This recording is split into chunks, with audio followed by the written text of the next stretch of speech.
The saga of Stranger Things continues to unravel in Season 4 as the gang faces a new threat from the Upside Down.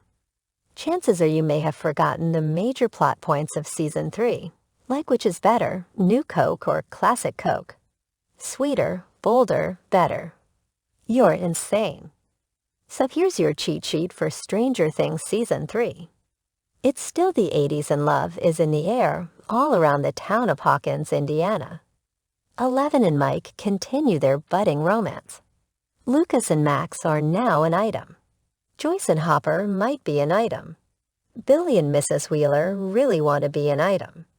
And even Dustin met someone named Susie at science camp.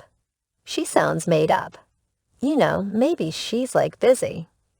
Yeah, poor Will is stuck in the basement with no one to play D&D with. And his upside-down danger sense is tingling during all these strange power shortages around town. It probably has something to do with those pest Soviets blasting a giant laser, Aka the key, into that ripped portal to the Upside Down that 11 closed in Season 2. They've been hard at work for a while trying to get access to that creepy place, and found that the best way was through Hawkins. So they went full-blown Red Dawn and built a hidden base beneath the fancy Star Court Mall, where Steve scoops ice cream in a Donald Duck outfit with sardonic co-worker Robin. How many children are you friends with? Meanwhile, working at the local newspaper, Nancy and Jonathan uncover the case of some gooey rats, creepy Mrs. Driscoll, and her love of eating fertilizer. Turns out this strange business is a direct result of the Mind Flayer's return. That same creature who took over Will in Season 2 has been cobbling together melted rats in mind, manipulating Billy to collect townspeople to be a part of some creepy hive mind. Joyce and Hopper argue a lot, but also investigate some broken magnets, which leads to an encounter with Gregory, Aka the Soviet T-800 Terminator, a plot involving Hawkins' corrupt mayor Larry Klein selling property to the Soviets, and a Soviet scientist Alexei who really loves cherry slurpsies. With the help of paranoid conspiracy theorist Murray and some Burger King product placement, Alexei reveals the evil master plan to the group. Open a doorway between worlds. Dustin, Steve, and Robin recruit Lucas's younger sister, Erica, to die-hearted into the cleanest mall ventilation system, ever to unlock an elevator to the underground base where they are all quickly captured. But at least Steve had a small personal victory. You did it. You won a fight. After doing some psychic spying, 11 gets wind of Billy's evil doings.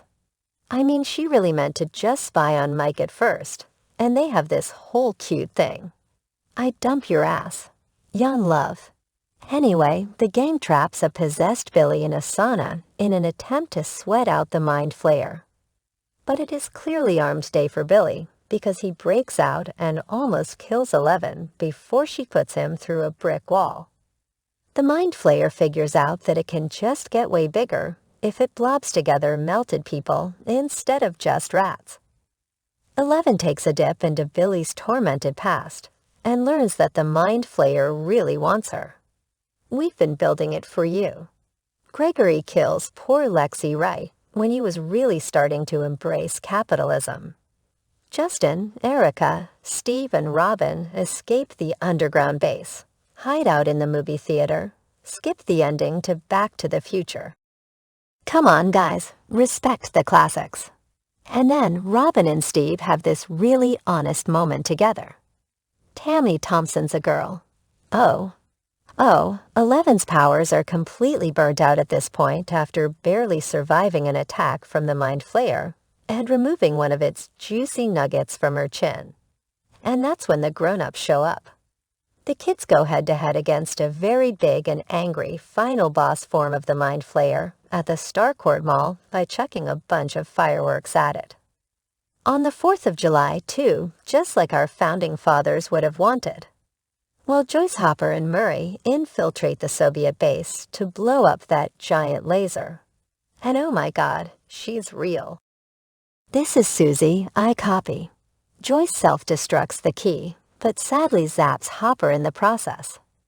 11 helps break the flayed spell over Billy, who sacrifices himself to save the day. With the gate closed, the psychic link is broken, and the Mind Flayer's real-world avatar finally dies.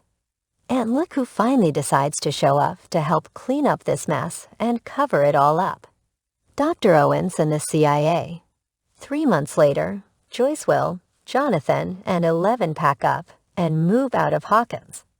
While in a post-credit scene, we discover that the Soviets have a Demogorgon. So going into Season 4, turns out Hopper's alive and in Russia, but not with love. The kids are experiencing some growing pains and getting closer to those 16 candles. But what's the deal with this creepy house and creepy clock and creepy tentacle guy?